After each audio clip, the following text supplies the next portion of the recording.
Value అనేది asset value తీసుకుంటే అధ్యక్ష ఈ రోజున it will not be less than 500 crores, but the revenue it is generating is hardly 70 lakhs per annum. అంటే 500 కోట్ల విలువైనటువంటి ఈ యొక్క ప్రాపర్టీ, దానికి వస్తున్న ఆదాయం కేవలం ₹1 కోటి కూడా లేదు అధ్యక్ష. అంటే ఇటువంటి కోట్ల రూపాయల విలువైన సంస్థలు ఒక ప్రాపర్టీ చాలా ఉన్నాయి, అంటే నిరర్థక ఆస్తులుగా మిగిలిపోయినాయి. అంటే దీని గురించి పట్టించుకున్న పాపాన పోలే. ఇటువంటి చాలా ఉన్నాయి, ఒకటే కాదు చాలా ఉన్నాయి. సో వాటన్నిటిని కూడా వాటి వాల్యూను బట్టి ఏ విధంగానైతే ప్రైవేట్ రంగంలో ప్రైవేట్ వ్యవహారాలు ఏ విధంగా అయితే లాభార్జన చేస్తారో అదే పద్ధతిలో అంతే స్థాయిలో రాష్ట్రంలో టూరిజం ప్రమోషన్ చేయాలంటే ఇన్వెస్ట్మెంట్ కావాలా. మరి ఇన్వెస్ట్మెంట్ కావాలంటే రాష్ట్రం అప్పుల కుప్పగా ఉంది, రాష్ట్ర ఖజానా నుంచి ఇచ్చే పరిస్థితి లేదు. ఆ లెక్కలు కూడా చెప్తా అధ్యక్ష. అందుకనే పీపీ కొత్త పాలసీ ద్వారా ప్రైవేట్ పబ్లిక్ పార్ట్నర్షిప్ ద్వారా పెట్టుబడులను రప్పించే ఆ కార్యక్రమం చేసి వాళ్లకు రకరకాల ఇన్సెంటివ్ ఇచ్చే కార్యక్రమం చేస్తాను. ఆ ఇన్సెంటివ్స్ కూడా చెప్పేట్టు ఏర్పాటు చేస్తా, దాని ద్వారా చేసే ప్రయత్నం చేస్తా ఉన్నాం. వారు గతంలో కూడా బీఆర్ఎస్ ప్రభుత్వం టీఆర్ఎస్ ప్రభుత్వంలో అన్నాడు 2014 నుంచి 18 దాకా వారు ఇదే పర్యాటక శాఖ మంత్రిగా వారు ఉన్నారు అన్నాడు. కాబట్టి వారు కొన్ని విషయాలు ఏవైతే చెప్పారో వారికి నేను గుర్తు చేస్తా ఉన్నాను సార్. తెలంగాణ ఉద్యమంలో మనందరం కూడా పాల్గొన్నాము. అందులో ముఖ్యమైన ఒక అంకం, ఒక ముఖ్యమైన భాగం కల్చరల్ రెనెసాన్స్, అంటే సాంస్కృతిక పునరుజ్జీవనం. భాషకు, యాసకు, తెలంగాణ సంస్కృతికి పెద్దపీట వేయాలనే ఒక కసితో, కమిట్మెంట్తో అందరం కూడా ఎక్కడి వారం అక్కడ మన సంస్కృతి మరుగైపోతుంది, కనుమరుగైపోతుంది అని చెప్పి ఆందోళన చెంది మనందరం కూడా ఆనాడు కొట్లాడినాం. అల్టిమేట్గా తెలంగాణ రాష్ట్రం ఏర్పడిన తర్వాత సార్ నేను మంత్రి గారు గుర్తు చేస్తా ఉన్నాను, భారతదేశంలో ఎక్కడా లేదు, భారతదేశంలో ఎక్కడా లేని విధంగా 550 మంది కళాకారులకు తెలంగాణ సంస్కృతిని అద్భుతంగా దేశానికి తెలియజెప్పే విధంగా పెట్టాలన్న ఉద్దేశంతోనే సాంస్కృతిక సారథి అనే ఒక కొత్త బృందాన్ని పెట్టి 550 మందికి ప్రభుత్వ ఉద్యోగులుగా ప్రభుత్వ పే స్కేల్తో ఉద్యోగాలు ఇచ్చింది ఆనాటి కేసీఆర్ గారి ప్రభుత్వం అనేది నేను వారికి గుర్తు చేస్తా ఉన్నాను. సంస్కృతి ఏదైతే తెలంగాణది భాష, యాస ఏదైతే గతంలో అణిచివేయబడ్డదని మనం ఫీల్ అయినామో దాన్ని ప్రాణప్రతిష్ఠ తిరిగి పోసే ప్రయత్నం కూడా చేయడం జరిగింది. అధ్యక్ష మీకు తెలుసు, మీ జిల్లాలో రామప్ప దేవాలయం అధ్యక్ష చాలా గొప్ప దేవాలయం, ములుగు ప్రాంతంలో చాలామంది లక్షలాది మంది భక్తులు పోయే ప్రాంతం. ఆ రామప్ప దేవాలయానికి కూడా మా ప్రభుత్వం ఉన్నప్పుడే అధ్యక్ష కేంద్ర ప్రభుత్వంతో అదేవిధంగా యునెస్కోతో మేము విపరీతమైన ప్రయత్నం చేసి చివరికి యునెస్కో గుర్తింపును కూడా మొట్టమొదటి ప్రపంచ హెరిటేజ్ సైట్ అధ్యక్ష మన రాష్ట్రంలో యునెస్కో హెరిటేజ్ గుర్తింపు తెచ్చింది కూడా ఆనాటి టీఆర్ఎస్ ప్రభుత్వం. మంత్రి గారు మర్చిపోకూడదని చెప్పి నేను గుర్తు చేస్తా ఉన్నాను. మంత్రి గారు అధ్యక్ష చెప్తా ఉన్నారు మీరు ఏం చేయలేదు 10 ఏళ్ళు అన్నట్టు చెప్పారు అధ్యక్ష. టూమ్స్ అధ్యక్ష ఇక్కడ హైదరాబాద్లో కులీ కుతుబ్ షా టూమ్స్ వాటి రెస్టోరేషన్లో ప్రభుత్వంతో పాటు ఆగాఖాన్ ఫౌండేషన్ సహకారం తీసుకొని ఆ టూమ్స్ అన్నింటినీ కూడా రెస్టోర్ చేసింది ఆనాటి కేసీఆర్ గారి ప్రభుత్వం. వారు యాదాద్రి టెంపుల్ టూరిజం గురించి చెప్పారు, యాదగిరి గుట్ట గురించి. అధ్యక్ష యాదాద్రి టెంపుల్ ఇవాళ అంత అద్భుతంగా కట్టిందైతే మరి కేసీఆర్ గారి ప్రభుత్వమే కదా అధ్యక్ష. టెంపుల్ టూరిజం, రిలీజియస్ టూరిజం అంటే మరి ఇవాళ మీరు దాన్ని ముందుకు తీసుకుపోండి, కానీ ఏం చేయలేదన్నాము తప్పు అధ్యక్ష. ఇంకొక మాట అధ్యక్ష, వారు అన్నారు హైదరాబాద్ సంబంధించి కూడా టూమ్స్ ఒకటే కాదు అధ్యక్ష మేము చేసింది, ఇక్కడ పక్కనే మన అసెంబ్లీ పక్కనే మన మోజంజాహి మార్కెట్. చిన్నప్పటి నుంచి నేను ఇక్కడే చదువుకున్నాను అధ్యక్ష, హ్యాబిట్స్లో నేను ఆ పక్కన కూడా ఉండేవాను. ఆ మోజంజాహి మార్కెట్ని ఇలా అద్భుతంగా బ్రహ్మాండంగా తీర్చిదిద్దింది హెచ్ఎండిఏ ఆధ్వర్యంలో, Quli Qutub Shah urban development authority ఆధ్వర్యంలో మా ప్రభుత్వం అధ్యక్ష. ఒక్క మోజంజాహి మార్కెటే కాదు, అక్కడే మురిగి చౌక్ అని ఉంటుంది అధ్యక్ష. ఓల్డ్ సిటీలో మురిగి చౌక్ని, మీరాలం ట్యాంక్ని ఒకటి కాదు అధ్యక్ష, ఓల్డ్ సిటీలో చాలా వారసత్వ సంపదను కూడా రిస్టోర్ చేసింది మా ప్రభుత్వం అధ్యక్ష. టూరిజంలో చాలా రకాలు ఉంటుంది, మంత్రి గారు చెప్పారు. రిలీజియస్ టూరిజం ఉంటుంది, స్పిరిచువల్ టూరిజం ఉంటుంది, ఈకో టూరిజం ఉంటుంది, మెడికల్ టూరిజం ఉంటుంది, అడ్వెంచర్ టూరిజం ఉంటుంది. ఈ అన్నింటిలో కూడా మా ప్రభుత్వం ప్రయత్నం చేసింది అధ్యక్ష. ఇవాళ వారు చెప్తున్నారు రంగనాయక్ సాగర్ అన్నారు, కొండపోచమ్మ సాగర్, మల్లన్న సాగర్, ఇవన్నీ కడితేనే కదా అధ్యక్ష ఇవాళ అక్కడ మీకు టూరిజంకి స్కోప్ ఉంది. అవన్నీ కట్టింది కాళేశ్వరం ప్రాజెక్టులో భాగంగా ఆ సాగర్ల నిర్మాణాలు, ఆ జలాశయాల నిర్మాణాలు చేయడమే కాకుండా అక్కడ టూరిజం కోసం డబ్బులు కూడా కేటాయించింది కేసీఆర్ గారి ప్రభుత్వం కాదా వారిని చెప్పానండి అధ్యక్ష.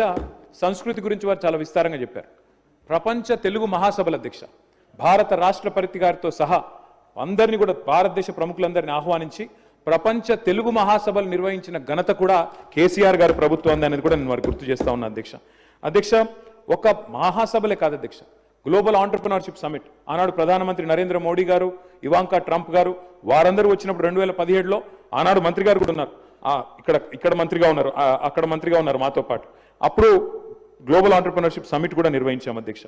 బుద్ధవనం అధ్యక్ష మా నాగార్జున సాగర్లో జానారెడ్డి గారు ప్రారంభిస్తే దాన్ని మేము పూర్తి చేసి ఇనాగరేట్ చేసి ఇవాళ జాతికి అంకితం చేసి 200 ఎకరాల పైచిల్క్ అధ్యక్ష అక్కడ మరి స్పిరిచువల్ టూరిజంలో భాగంగా బుద్ధవనాన్ని కూడా పూర్తి చేసింది కేసీఆర్ గారు ప్రభుత్వం అధ్యక్ష. అంతెందుకు అధ్యక్ష, మంత్రి గారు సొంత నియోజకవర్గం కొల్లాపూర్లో కూడా ఆయన ఎంతసేపు సిరిసిల్ల సిద్దిపేట అంటున్నారు. కొల్లాపూర్లో కూడా అధ్యక్ష సోమశిలలో నేను మంత్రి గారు పోయి స్వయంగా ఆనాడు ప్రారంభోత్సవం చేసినాం అధ్యక్ష. అక్కడ బ్రహ్మాండంగా టూరిజం కోసం అక్కడ రిసార్ట్లు కట్టి వాటర్ ఫ్రంట్లో బ్రహ్మాండమైన కాటేజీలు కట్టి వాటిని కూడా పూర్తి చేసింది కేసీఆర్ గారి ప్రభుత్వం అధ్యక్ష. వరంగల్లో కాలోజీ కళాక్షేత్రం అధ్యక్ష ఇప్పుడు వారు చెప్పారు మంత్రి గారు పూర్తి చేశామని.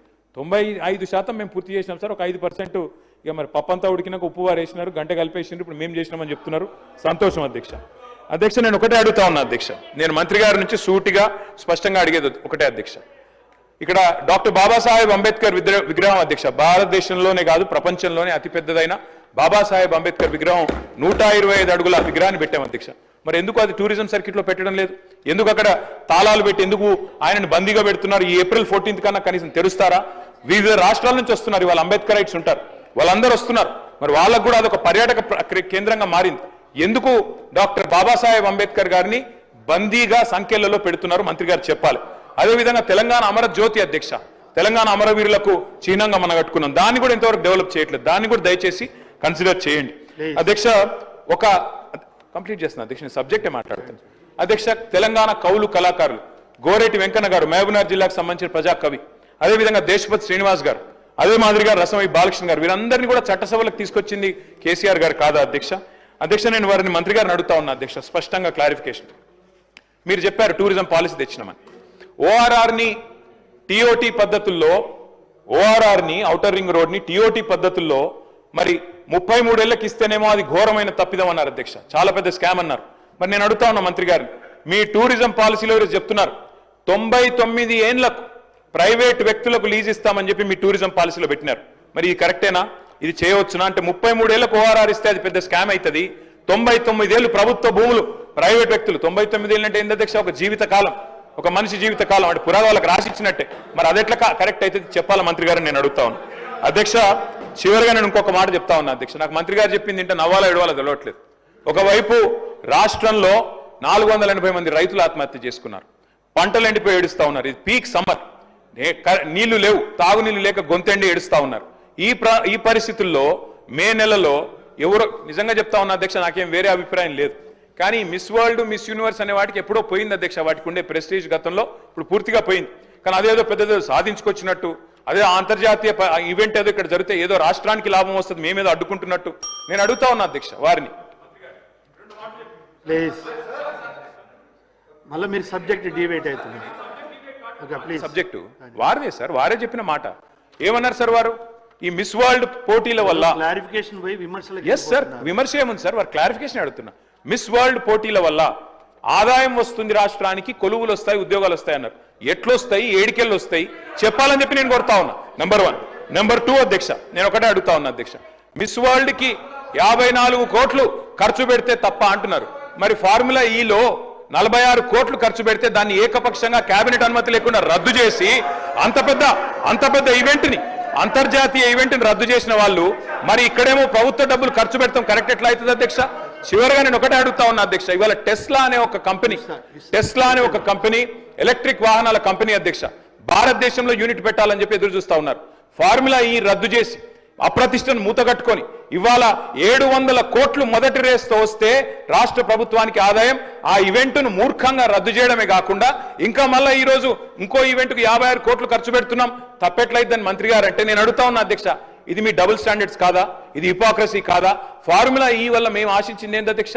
తెలంగాణ మొబిలిటీ వ్యాలీ, మీ దివిటిపల్లిలో అమర్ రాజా బ్యాటరీస్ తెచ్చాం అధ్యక్ష. ఎన్కాతలలో స్పీకర్ గారి నియోజకవర్గంలో 1200 ఎకరాల్లో అక్కడ మొబిలిటీ వ్యాలీ పెడుతున్నాం. అదేవిధంగా జహీరాబాద్ లో మ్యానుఫ్యాక్చరింగ్. ఇన్ని చేసిన ప్రభుత్వాన్ని మరి బద్నాం చేసి ఇలా మిస్ వరల్డ్ మాత్రం మొత్తం కొలువులు వస్తాయి, ఆదాయం వస్తుంది రాష్ట్రానికంటే ఎవరిని మోసం చేస్తున్నారు మంత్రి గారిని అడుగుతానో క్లారిఫై చేయాలని కోరుతాం.